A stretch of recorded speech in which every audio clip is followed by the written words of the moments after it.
97.7 FM, the sound of the Southeast. And welcome back to Casey Radio 97.7 FM, the sounds of the Southeast. And I'm very honoured to be able to introduce Chris Morgan, or should we say Christopher D. Morgan. I know him as Chris, but Christopher D. Morgan, a world-acclaimed author and writer of 2 books with one to come, which we're going to be talking about. But I know Chris from the Limbrook Residents Association. You do indeed, yes. We've our paths across quite a few times, haven't we? Quite a few times, Chris, and your beautiful wife Sandy and your gorgeous children. I think I saw one of them's off to school. Is that right? Yes. Yeah. So this is they're just finishing the year. So Joey will be starting his grade 7 next year. That's right. At Elizabeth Murdoch? No, he's going to Fountain Gate. Fountain Gate, fantastic. Yeah. Oh, another good school. Gosh, that is absolutely. I saw something on Facebook. I've seen a lot of people's Facebooks popping up with all of that. But Chris, how are you? I'm very well. In fact, I'd like to start by congratulating you, Amanda, on your recent appointment to Deputy Mayor. Oh, thank you Fantastic. so much. Very well done. Oh, thank you. I really You've got a appreciate it. fantastic track record with these things, haven't you? Because you've been a past mayor. Past mayor, yes. Look, I don't see it as a prestige. I see it as a privilege. Yes, indeed. I'm very, very honoured to be part of a community that deals with people like you, Chris, and the Limbrook Residents Association. And then you dig a bit deeper and you find out that you're doing all this work around being an author, which is why you're here today. I've got many different hats that I wear. Many different hats, and you're also an IT specialist. Yes. What you put together in that graphic. You like that, did you? I loved it. I posted it up this morning, as you would have seen. I saw it, yeah. Yeah, no, just loved it. You were able. Here you are coming on the radio program. You prepared a flyer that had you and I, and also a picture of my Your logo that's and right, your yeah. book. And you were the one in the middle, right? The blonde one. I'm the one. Yeah, I know. What a laugh! I used to be that thin. You and me both. Sorry. You and me both. I'm aspiring to it. Put it that way. Trying to get back there. Oh, so funny. But Chris, you've got a wonderful career in terms of being an author. Tell me about. Well, hang on. Let's talk about your family first, because you've got a beautiful family. I do indeed, and they are what drive me. In fact, anything to do with kids. So all my the various hats that I wear, the small businesses that I run, and the community work that I do, it's all driven by trying to entertain or support or encourage kids in some way, shape or form. Yep. Yeah, and that's what you do with Limbrook Residents Association, all the wonderful events that you have. Yeah, we just had an event this last weekend. Yes, in fact, we had the Moonlight Cinema and Christmas Carols. How did that go? That went really well. I was, for the 4th or 5th year straight, I was one of the elves that entertained the crowd. It was gorgeous. You do make a good elf. Any opportunity to put on the tights, you know that. Which is just wonderful. Yeah, and we've got the street party coming up in the near future as well. That's right. Which is a tradition. The Watson Street Party. It's Yes. It's a tradition that can't be missed now. And Two other great people. Yeah. I mean, do so much for the community. Scott and Vanessa. Yeah. The two perhaps key driving forces behind the LRA as it currently stands. So, and certainly they're my inspiration.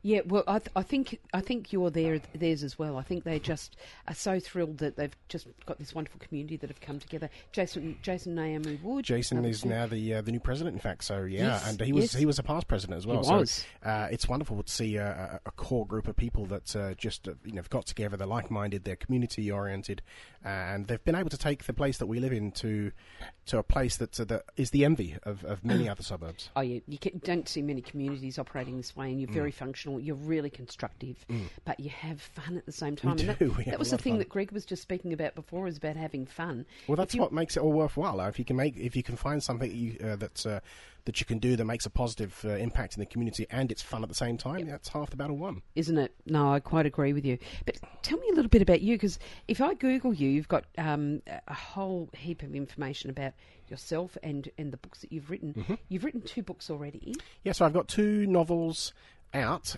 plus 3 short stories, and I'm also participating in a couple of charity anthologies as well. Ooh. Yeah, so there's the Dawn of Hope, which is a charity to support the Cajun Navy in the US. They are working hard to provide relief to some of the recent victims of hurricanes Irma and and Harvey. That there's a whole lot of people have sort of lost their lives and homes, and so they're working tirelessly to support those. And so we put this anthology together with all the proceeds going straight to that charity. Wow! And I'm also in the 2017 Lift for Autism campaign anthology to support that charity in the US as well. Tell me about that. It's obviously an issue. It's an issue close to my heart because I have children that are on the spectrum. Yep. I have a history of in that area as well. So this is a subject that's very close to my heart, and the opportunity came up, and myself and another author that I work very, very close with in America, Jay Kulikin, we run a small business supporting other authors, and we thought, well, we'd be able to do something to support this charity. And so I actually did all the book formatting, and Jamie, my partner, did all the marketing for that as well. Amazing.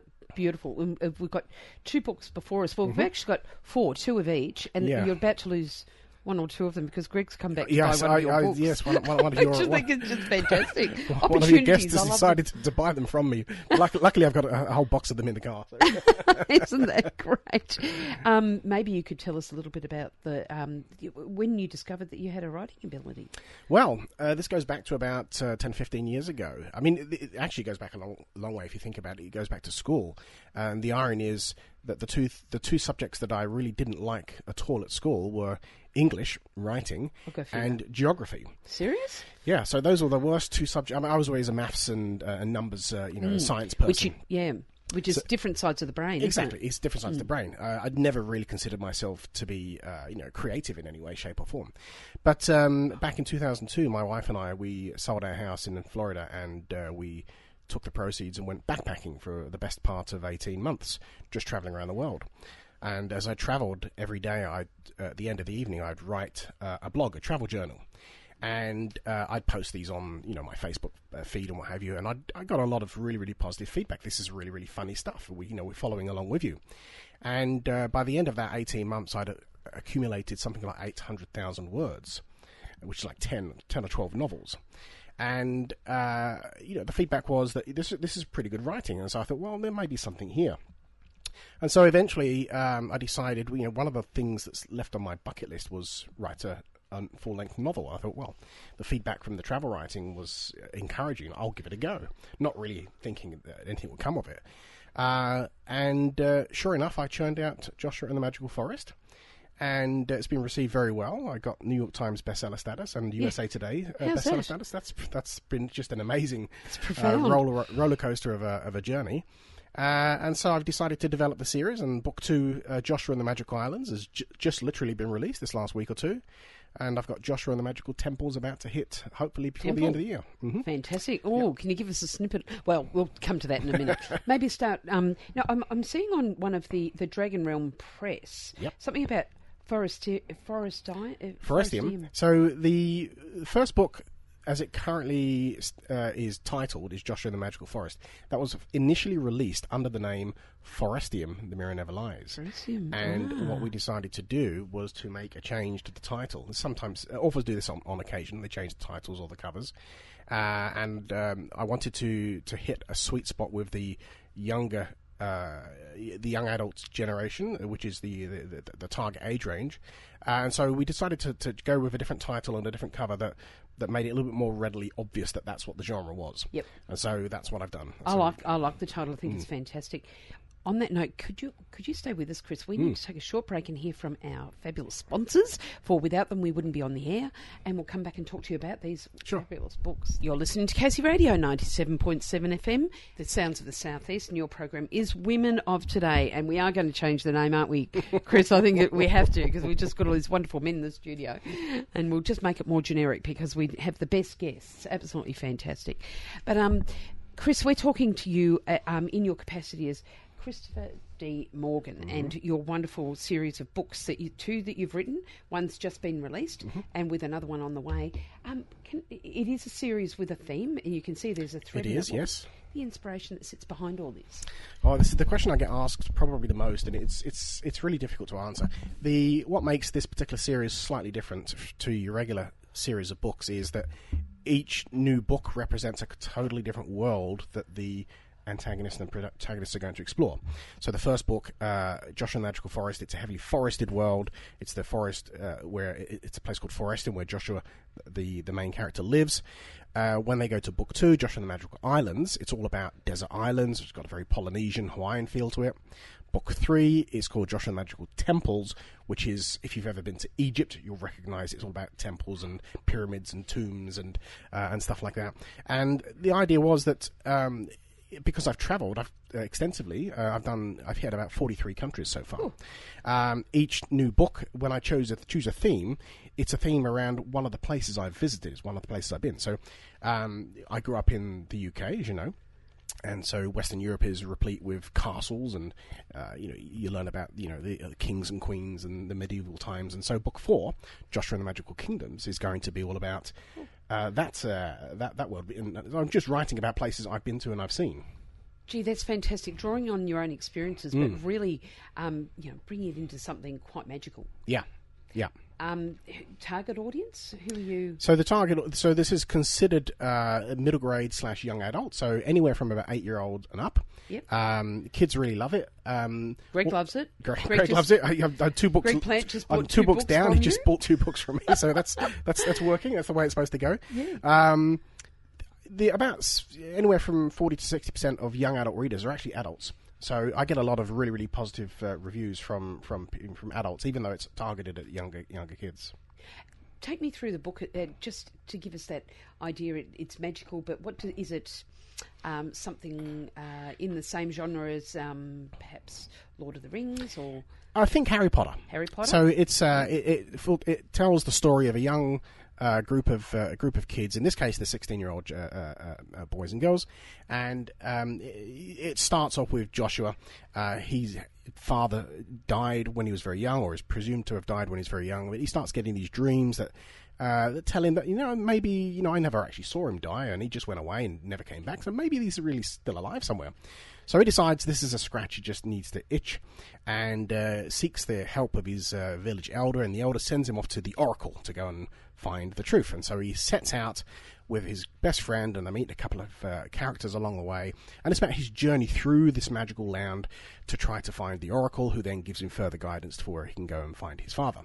Along the way, he finds some magical artifacts, including 3 magical orbs. There are 3 different orbs in each book, and the basic premise is that Joshua has to find the magical orbs in each world, bring them together to open this portal, the Portalis. And yes, I've seen that mentioned as well. As he does that, the villain of the story, the evil half-man, half-beast character that we call the Goat, becomes weaker and weaker. So think of Harry Potter versus Voldemort. It's that type of story. Beautifully described. What are some of you? Who would be your favourite characters? Say in your first and second book. We'll talk about those first. I like each character for various reasons. I see myself a little bit in Joshua. Yep. One of the this is women today, so this is apt. One of the strong characters I have is a young girl in the book called Sarah. She's a 16-year-old. She becomes Joshua's romantic interest. But she's written to be a very sort of clever, ingenious, fantastic, strong-willed, determined young lady. And I think I wrote her that way because I have a young daughter myself, as you know, Jennifer, and I've imbued Sarah with some of those qualities that I'd like to see in my child when she grows up. So probably ones that you see that are emerging as well. In Jennifer, she's a beautiful young girl, and Joey. And Joey, yes. What a guy! What a guy! my inspiration. So you've written these 2 books. How have the sales been? Pretty good. I mean, it got the New York Times bestseller status for book 1, which is good. I haven't really pushed the marketing, to be honest, a lot. As a new, care of itself. Eventually it will. So as a new and up-and-coming author, not many people know my name, obviously, as an author, and so, you're not going to sell an awful lot of books that way. What new authors generally tend to do is they'll write a series or a couple of series. They'll get a few books behind them first, and then they'll start pushing the whole marketing angle. So the idea is if I want to spend my, what few marketing dollars I've got on making you buy book one, I'd better make sure that I've got a few other books for you to then buy after you've read that one as well. So I'm waiting for the series to develop before I can give it a real big push. Big push, fantastic. What's some of the feedback you've been getting from people? Really, really good. I mean, book 2 just hit the streets literally a week and a half ago. I've already got a dozen 5-star reviews that have come out from that, which is really, really good. So, and I've worked. How do you juggle all this? Like, it's sort of out there, but it's not anywhere in particular. It's sort of you'd be getting different feedback from different people. How do you bring all that in so you can really measure it? It's really hard. There's all sorts of things authors do to try to get their book under people's noses, and the difficulty is that there are perhaps 1 million authors out there all trying to do the same thing, all trying to draw attention to their book for you, the reader, and so I'm in competition with all of those. But there's various things that you can do. You can build up your author platform, like your website and your newsletters and things like that. Attend radio interviews and anything you can do to try to generate a bit of buzz for yourself. And to link it into, because it couldn't be out there and you might not know about all the. That's the thing. It doesn't matter if you've written the best book in the world. Nobody's going to buy it if they don't know it exists. Yeah. So it's a sad fact, but it is true. Many of the top books in the tops of the charts, they're there because of the marketing push that was behind it, the amount of marketing dollars that was spent on them. You have to have a good book, that's true. I mean, you're not going to stay at the top of the charts for very long. If you have you could do a really big marketing push, spend thousands and thousands of dollars, get yourself to the top of the chart, but nobody then carries on buying the book because the book isn't well written. You won't stay there for very long. Yeah. So it's accomplished. You've got to have the good book to start with, but then you've got to spend the marketing dollars to get people to buy it. And I think you're establishing some great foundations. We're getting there, yeah. We're off to a good start. And we're off in terms of the 2 books that are coming up. You've really explained to us, the Temple, Joshua and the Magical Temple. Joshua and Magical Temples, yeah, that's the one that's just about to be released. Yep, and when does that come out, Chris? I'm hoping this year. So it's in the final stages of editing right now. I'm just waiting for my editor to give me the final pass-through. And I've got a couple of illustrations that I'm still working on with the illustration artist. All my books have a whole series of illustrations in them, and they feature throughout the book. So those are the magical creatures and temples and whatnot. So I've got 1 or 2 of those still under development, but once they're ready, I should be able to hit the streets. So I'm hoping it's going to be out before January 1st. So just talking about the technical aspects, who does the illustrations? Is that you? No, I wish. I'm not nearly that talented.